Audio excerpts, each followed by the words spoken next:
Some men build empires on the graves of their own hearts, and Alexander Grayson was one of them.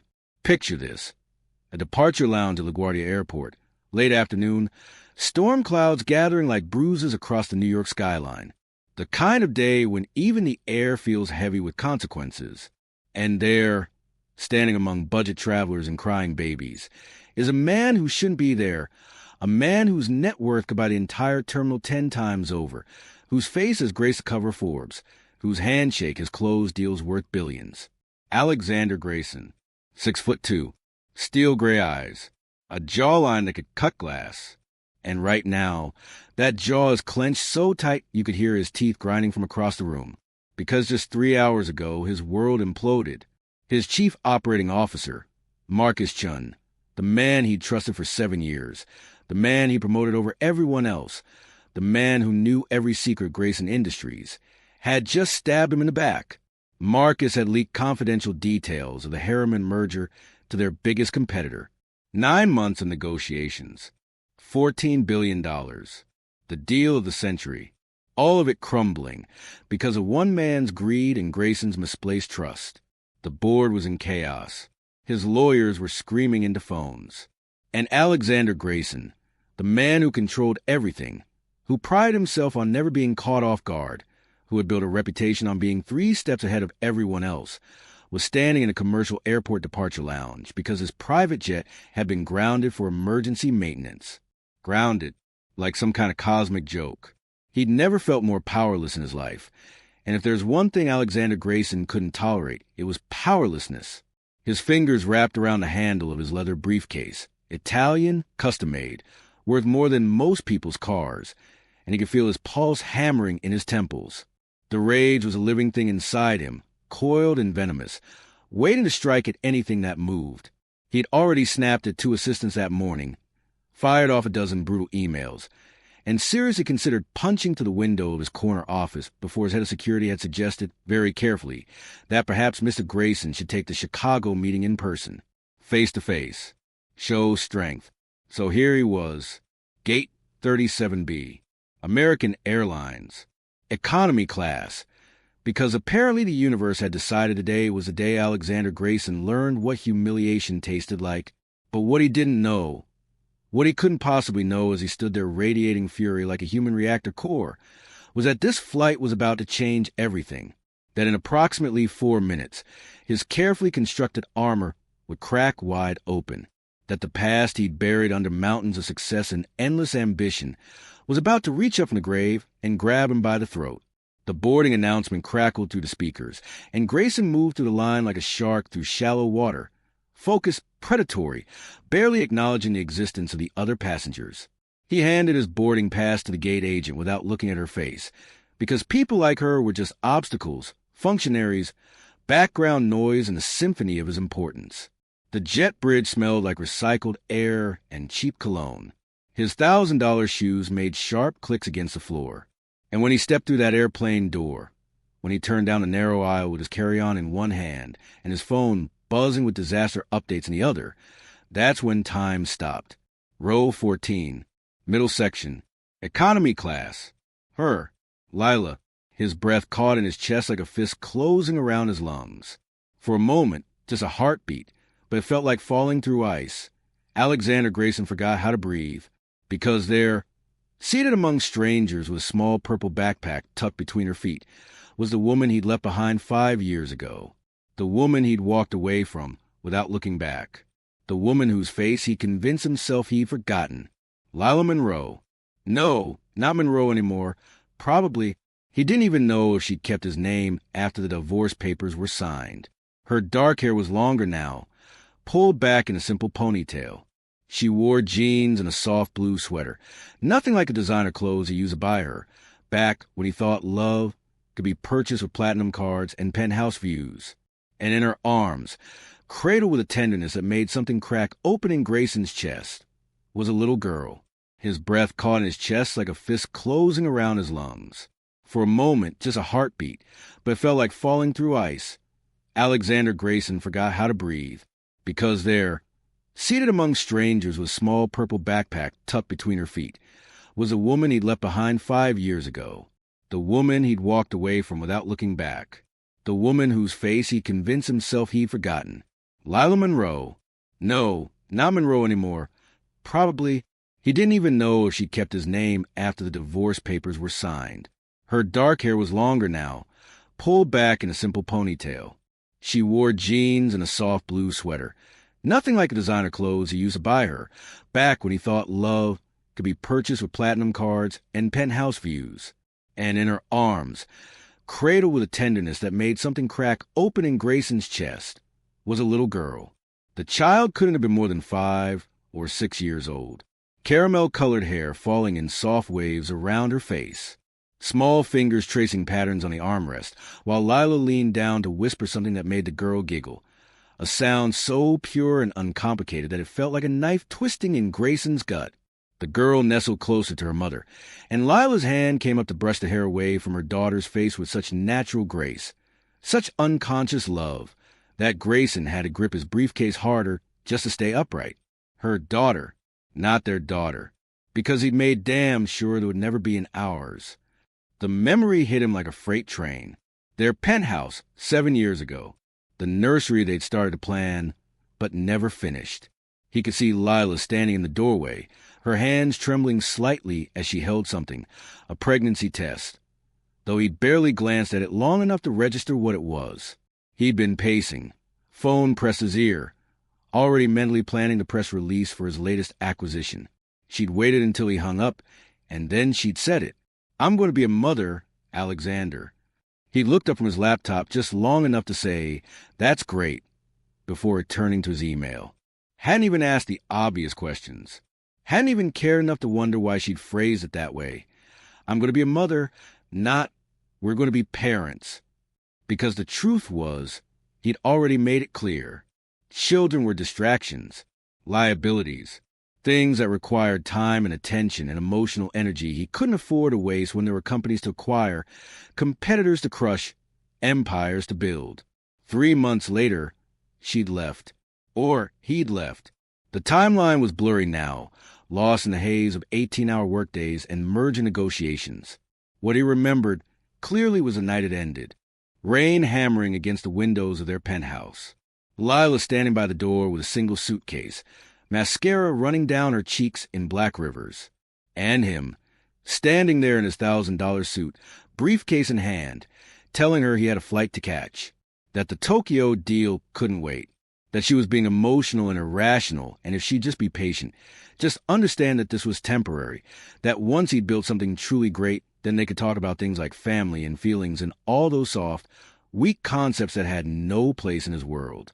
She'd looked at him with those dark eyes that had once looked at him with love, with hope, with the kind of faith that makes people believe in forever, and she'd said 6 words that haunted him ever since.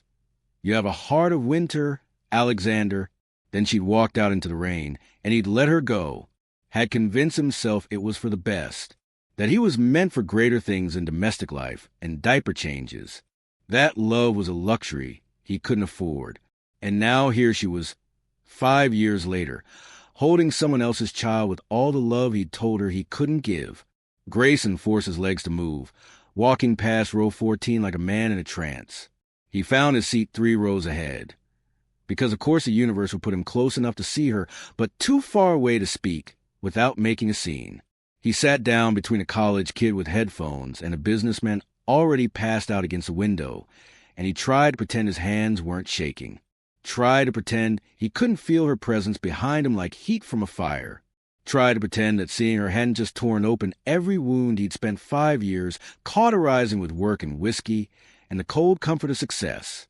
But then the little girl turned around in her seat, curious in the way only children can be, and she looked directly at him. Those wide, innocent eyes found his, and for just a second, just one impossible second, Grayson tried to smile. It came out stiff and broken, more grimace than grin, but the girl's face lit up anyway. She waved, a tiny flutter of fingers, before her mother gently turned her back around. And that's when Grayson noticed him. The man across the aisle, mid-40s, well-dressed but not ostentatious. Dark shirt, expensive watch, the kind of careful casual that scream money try not to scream. But it wasn't his clothes that made Grayson's instincts flare to life. It was his eyes, the way they'd been watching Lila and her daughter with an intensity that felt wrong, calculated, purposeful.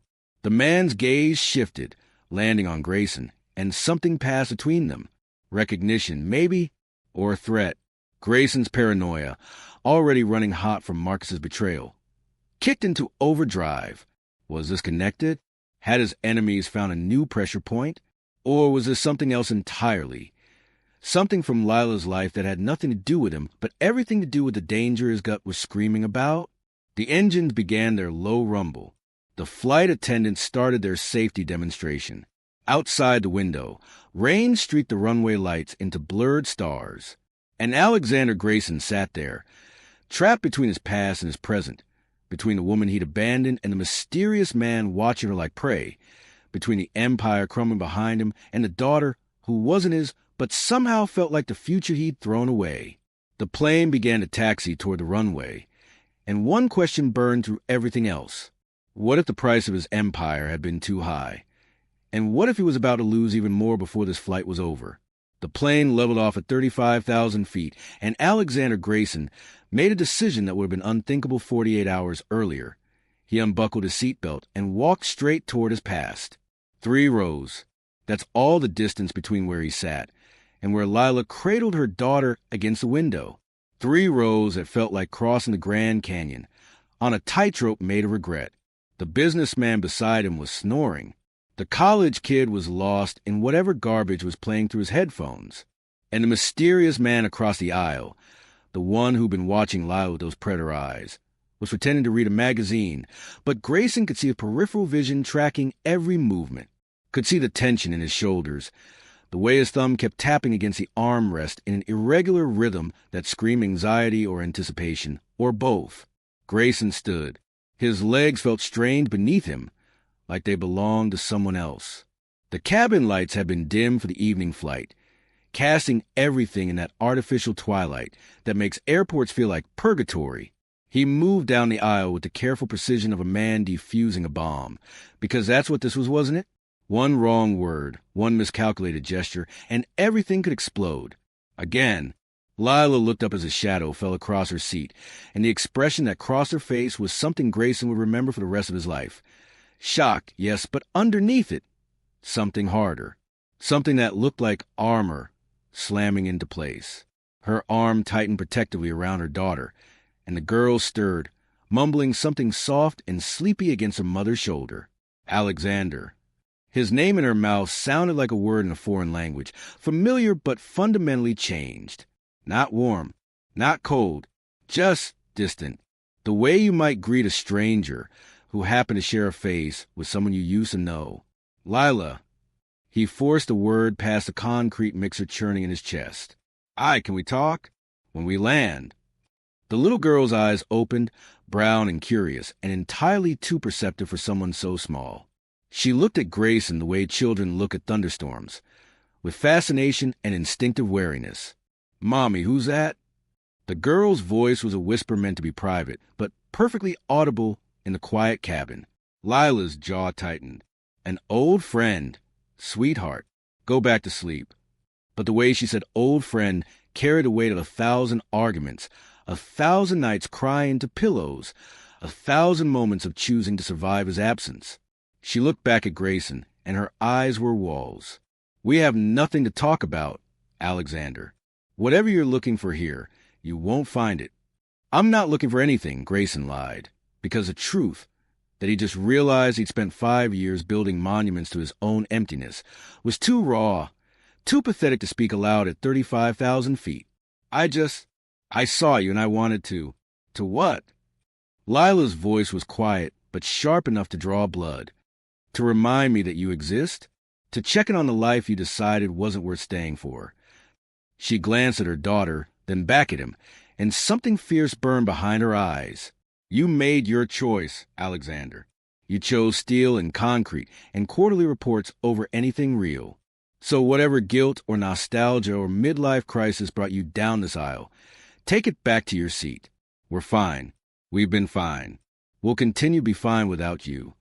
The words landed like physical blows, But what stopped Grayson's heart wasn't rejection. It was a certainty in her voice.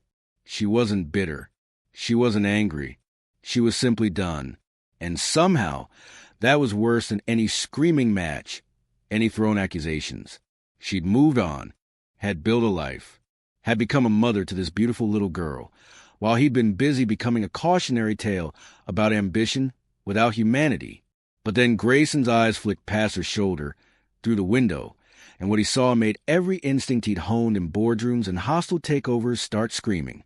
The mysterious man had moved, was now standing at the back of the cabin. Phone pressed his ear despite the regulations. His eyes locked on Lila with an intensity that had nothing to do with casual interest. And when the man noticed Grayson noticing him, his expression shifted, calculation replacing the careful neutrality, his hand moving to his jacket pocket in a gesture that made Grayson's blood run ice cold. "Lila," Grayson said, his voice dropping to something urgent and raw. "That man watching you, the one in the dark shirt, do you know him?" Lila's face went pale. Not surprised pale. Terrified pale. The kind of pale that confirms your worst fears before words can catch up. Her hand flew to her daughter's head, pulling the girl closer, and that single gesture told Grayson everything he needed to know. She was running from something. Someone. And that someone had just followed her onto this plane. "We need to talk," Grayson said again, but this time it wasn't a request born of nostalgia or regret. It was a statement of fact. Now. The girl was fully awake now, sensing her mother's fear the way children always do, with that uncanny emotional radar that adults lose somewhere along the way to becoming broken. "Mommy?" Her voice was small. Scared. Lila looked at Grayson, and for the first time since he'd walked down that aisle, her armor cracked. Just a hairline fracture, but enough for him to see the woman underneath, exhausted, frightened, carrying weight she'd been bearing alone for God knew how long.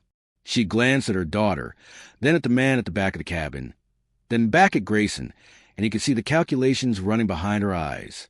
The risk assessment, the desperate mathematics of survival. "Not here," she whispered. "Meet me at baggage claim. Gate A don't." She swallowed hard. "Don't follow us off the plane." Grayson nodded and returned to his seat, but his mind was racing through scenarios like a supercomputer on fire. Who was the man? Ex-husband? Debt collector? Something worse? And why did the look in Lila's eyes carry the specific terror of someone who'd been hunted before? Someone who knew exactly what was at stake and had been playing this game long enough to know the rules? His phone buzzed. 18 missed calls, 14 texts, all of them variations on the company is burning, and "Where the hell are you?"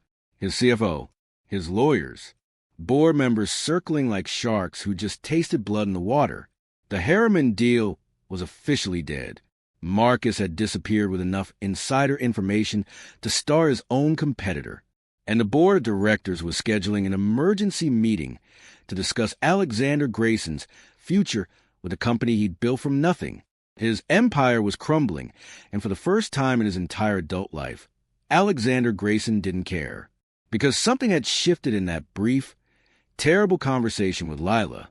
Some fundamental axis of his world had tilted, and suddenly all the things that had seemed so monumentally important this morning, the billions, the deals, the power, the respect, felt like toy soldiers arranged on a table while a real war raged outside the window. What did it matter if he owned half of Manhattan, if he'd lost the ability to recognize what actually mattered? What was the point of building an empire if he'd sold his humanity to lay the foundation? The plane began its descent into Chicago, and Grayson watched the city lights spread out below like a circuit board, organized, efficient, completely lacking in warmth. He thought about the night he'd let Lila walk out into the rain, thought about the pregnancy test he'd barely glanced at, thought about all the moments he'd chosen work over presence, ambition over connection, winning over living. But here's the thing about rock bottom that nobody tells you. Sometimes you don't hit it in your lowest moment. Sometimes you hit it when you finally realize how far you've fallen. The landing was smooth. The passengers began gathering their belongings with that peculiar zombie shuffle of people who'd been compressed into metal tubes for too long. Grayson watched Lila move through the aisle ahead of him, her daughter clutching her hand, that purple backpack slung over her shoulder. Everything she owned in the world Probably because women who run travel light. The mysterious man kept his distance, but Grayson could feel him there, a malevolent presence threading through the crowd like a shark through a school of fish. They spilled out into O'Hare's terminal, that cathedral of American capitalism with its soaring ceilings and endless shops selling things nobody needs. Grayson followed at a distance, his expensive shoes clicking against polished floors while his phone continued its desperate vibrato, a professional disaster. He ignored it. All of it. The board meeting could wait. The lawyers could wait. The carefully constructed empire of Alexander Grayson could crumble into dust, because right now, in this moment, there was only one thing that mattered: the woman ahead of him, holding a little girl's hand, and the threat stalking them both through the bright corridors of Gate A. Lila reached baggage claim and stopped, turned to scan the crowd. When her eyes found Grayson's, she nodded once, a quick, sharp gesture of acknowledgement, and moved to a quiet corner near the rental car desks. The girl was asking questions, her small voice carrying fragments. "Where are we going? Why can't we? Is that man—" Grayson closed the distance between them, and when he reached the corner, where Lila stood with her back against the wall, positioning herself so she could see all entrances, he finally understood what he was looking at. This wasn't just fear. This was strategy. This was someone who'd been running long enough to know how to do it efficiently. "Talk," Grayson said. "Who is he? What does he want?" Lila's hand tightened on her daughter's shoulder. "His name is David Reeves. He's a private investigator working for my ex-husband, James." She said the name like it tasted of poison. "James wants custody of Maya." She looked down at the little girl. Maya. Her name was Maya, and something about finally knowing that made her real in a way she hadn't been before. "He's been trying to find us for 6 months. I thought we'd finally gotten far enough away." Custody? Grayson's mind was already shifting into the mode that had made him billions, analyzing angles, finding leverage, identifying weak points. On what grounds? Does it matter? Lila's laugh was brittle. "He has money, Alexander. Lots of it. Not your kind of money, but enough. Enough to hire lawyers who make judges listen. Enough to paint me as unstable, unfit, a woman who runs instead of facing her problems." Her eyes met his, and they were drowning. "He's going to take her. And I can't. I won't." "Mommy's crying," Maya said softly, reaching up to touch her mother's face. And that's when David Reeves emerged from the crowd, his expression professional and detached. A man doing a job he'd done 100 times before. He pulled out a phone, snapped a photo of Lila and Maya, and then his eyes landed on Grayson, really looked at him for the first time, and something like recognition flickered across his face. "Mr. Grayson," Reeves said, his voice carrying the flat effect of someone reading from a script. "Didn't expect to see you here. This doesn't concern you. But here's what Alexander Grayson had learned in 20 years of corporate warfare. Sometimes the most important battles aren't the ones you plan for, they're the ones that choose you. So what do you do when your past collides with your present? When the life you abandoned needs the very weapons you spent years sharpening? When the only way forward means finally becoming the man you should have been all along? There's a moment in every man's life when he stops running from who he was and starts running toward who he might become. And for Alexander Grayson, that moment arrived in the fluorescent-lit purgatory of O'Hare International Airport, standing between a woman he'd abandoned and a threat he was about to neutralize. "This doesn't concern you," David Reeves repeated. But his voice had lost some of its earlier confidence, because men like Reeves made their living reading people, and what he was reading in Grayson's eyes right now was something that made his hand twitch toward his jacket pocket. Grayson stepped forward. Not aggressive, not threatening, just occupying space with the kind of presence that comes from years of walking into boardrooms and taking what you want. "Actually, Mr. Reeves, it concerns me very much. See, Ms. Monroe is an old friend, and I'm suddenly very interested in why she's being followed through airports by men who take unauthorized photographs of children." He let that last word hang in the air like a noose. "I'm sure whatever firm you work for has very strict policies about client privacy and legal boundaries. I'm equally sure they wouldn't appreciate their investigator being named in a harassment lawsuit filed by, say, one of the most litigious legal teams in North America." It was a bluff. Grayson's legal team was currently too busy trying to save his company to take on custody battles. But Reeves didn't know that. What Reeves knew was that the man standing in front of him had the kind of money that could make problems disappear or make them multiply exponentially, depending on which side of Alexander Grayson you found yourself on. "I'm just doing my job," Reeves said, but he was already backing away, already recalculating the cost-benefit analysis of this particular payday. "Then do it somewhere else," Grayson said quietly, "or I'll make sure just doing your job becomes the last thing you ever do professionally." Reeves looked at Lila, then at Maya clutching her mother's hand, then back at Grayson. Whatever he saw in that triangle of tension made his decision for him. He pocketed his phone, nodded once, and melted back into the airport crowd, like smoke dissolving into air. Gone, but not forgotten.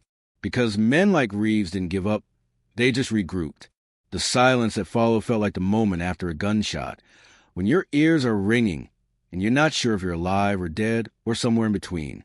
Lila was staring at Grayson like she'd never seen him before, her chest rising and falling with adrenaline and relief and something else, something that looked dangerously close to hope, which was maybe the most dangerous thing of all.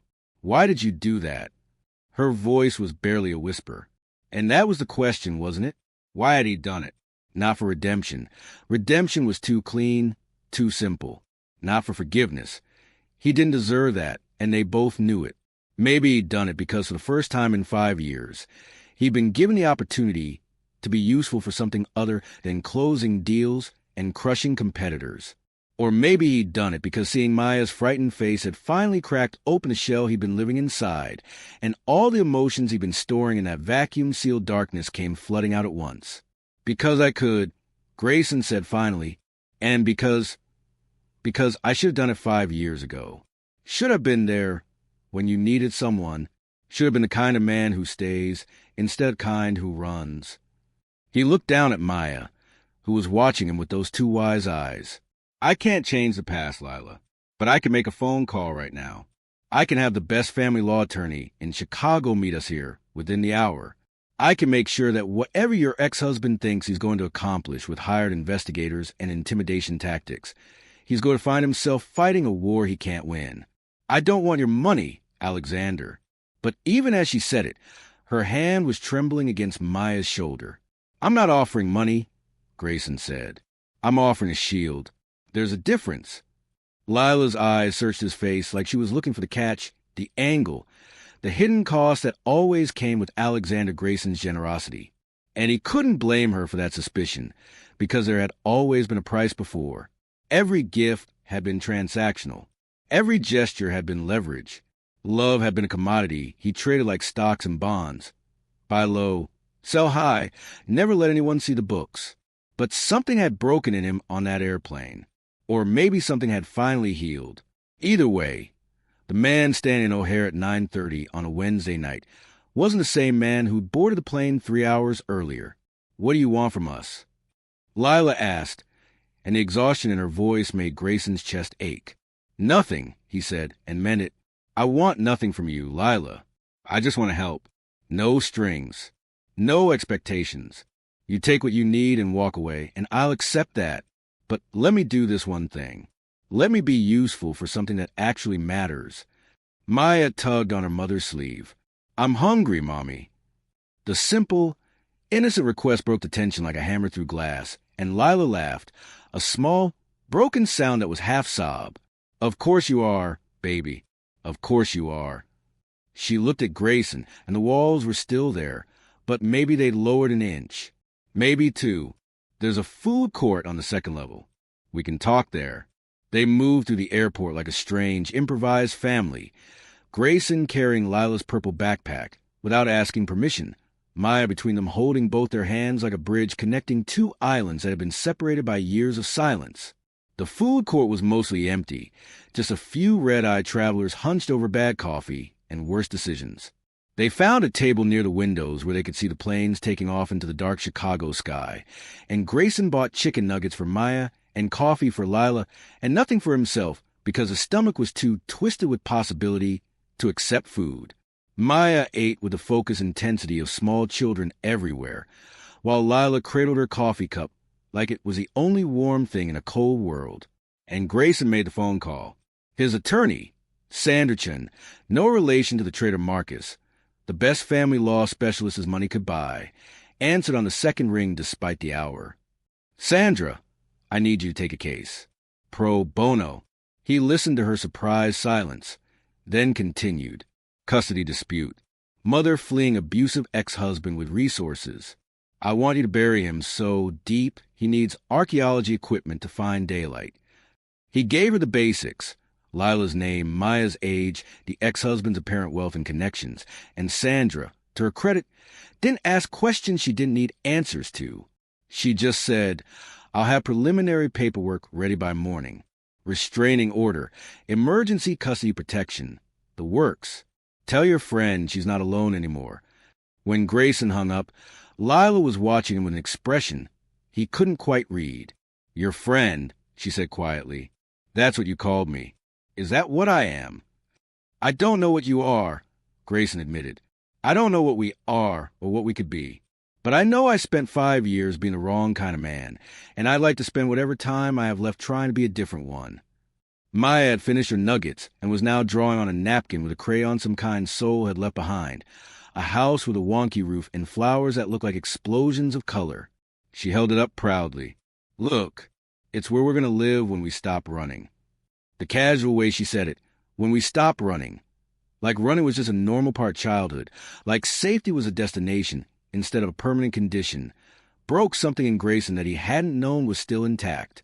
He looked at this little girl who'd never had the chance to be just a kid, who'd spent her whole life looking over her shoulder, and he made a promise to himself that he wouldn't let her down the way he'd let her mother down. "You will stop running," Grayson said, and his voice carried the absolute certainty of someone who'd spent 20 years bending the world to his will. "I promise you, Maya. You and your mom are going to have that house with the flowers. And nobody is going to take that away from you." Maya smiled, and it was like watching sunrise after the longest night of your life. They talked until midnight, not about the past, because the past was a minefield neither of them wanted to navigate, but about logistics, temporary housing, school enrollment, legal strategy, all the practical details of building a life from scratch when you spent months living out of a backpack. And slowly, carefully, Lila began to let him in, not into her heart. That door was still locked, and maybe it always would be, but into her struggle, into the reality of being a single mother trying to protect her daughter from a man who saw custody not as responsibility, but as ownership. Her ex-husband, James, was a real estate developer in Boston. Wealthy, connected, vindictive. He'd married Lila when Maya was 2, adopted the girl legally, then revealed himself to be controlling and emotionally abusive behind closed doors. When Lila had finally gathered the courage to leave, James had made it his mission to destroy her. Not because he loved Maya, but because he couldn't stand losing anything he considered his property. "He'll fight this," Lila said, staring into her cold coffee. "He'll spend every dollar he has to take her from me. Not because he wants her, but because he wants to win." "Then he'll lose," Grayson said simply, "because I've spent 20 years learning how to destroy men like him, and I'm very, very good at it." It wasn't a romantic declaration. It wasn't a promise of reconciliation or a second chance at love. It was just the truth, hard and cold and practical. And maybe that's what Lila needed right now. Not poetry, not apologies. Just someone with the resources and the ruthlessness to stand between her daughter and the monster in a nice suit. They parted ways at 1 a.m., with Sandra's paperwork filed electronically and a hotel room booked under Grayson's name, but registered to Lila's. She'd insisted on paying him back someday, and he'd agreed even though they both knew it was a fiction, a way for her to accept help without feeling owned. Maya was asleep in her mother's arms, dreaming of houses with wonky roofs and flowers like explosions. "Thank you," Lila said at the hotel entrance, and those 2 words carried the weight of everything unsaid, gratitude and suspicion, and the faint, fragile possibility that maybe broken things could be rebuilt if you had the right tools and enough patience. "Don't thank me yet," Grayson said. "Thank me when it's over, when you're safe, when Maya's drawing pictures in her own bedroom instead of on airport napkins." He watched them disappear into the hotel lobby, and then he stood alone in the Chicago night with his phone buzzing its endless litany of professional catastrophe. The board meeting was in 6 hours. His empire was crumbling. Everything he'd built was turning to sand between his fingers. And for the first time in his entire adult life, Alexander Grayson felt like he'd actually accomplished something that mattered. Because here's the truth nobody tells you about success. You can own the whole world and still have nothing worth keeping. You can build empires on every continent and still sleep alone in an empty bed. You can win every battle and still lose the war for your own humanity. But sometimes you get a chance to rebuild. To become the man you should have been before ambition hollowed you out and filled the empty spaces with money and power and the cold comfort of control. The flight home hadn't just changed Alexander Grayson's trajectory. It had reminded him that some destinations matter more than others, and sometimes the longest journey is the one from who you were to who you choose to become.